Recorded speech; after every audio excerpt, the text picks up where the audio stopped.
some 400 years after the death of Joseph. We start out here in the book of Exodus, and those 70 members of Joseph's family have now grown to this gigantic community. It doesn't tell us how many people they are. It just says that they're numerous. And so they put into practice what it said in the first part of Genesis 1:28. They were fruitful and they multiplied. And so that is the setting of the beginning of Exodus, and it sets the scene for the conflict that is about ready to happen that God is going to use to free the Israelites. And so let's look here in Exodus chapter 1, verse 8 through 10. Then a new king, to whom Joseph meant nothing, came to power in Egypt. Look, he said to his people, the Israelites have become far too numerous for us. Come, we must deal shrewdly with them, or they will become even more numerous. And if war breaks out, we'll join our enemies, fight against us, and leave the country. And so here we have Pharaoh, this brand new king. You can just imagine the incredible amount of ambition that he had, and the vision of what he wanted to accomplish and what he wanted to achieve. And at the same time, he became very, very fearful about the Israelites.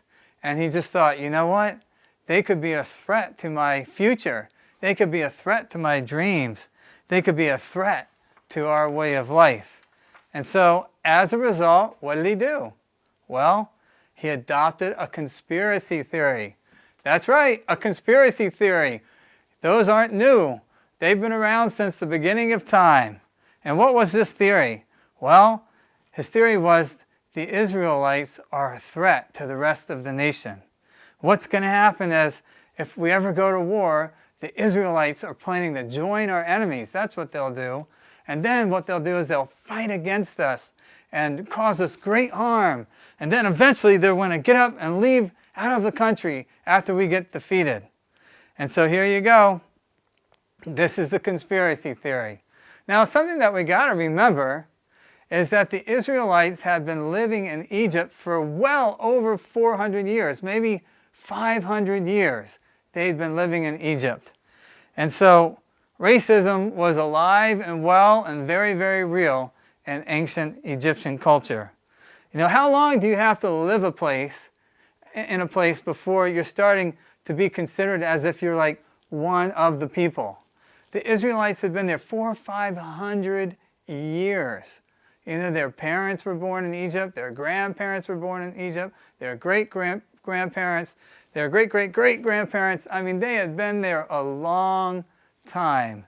And yet still, there was some distinction that was being made before the Egyptians that came from Israelite background and the Egyptians that did not.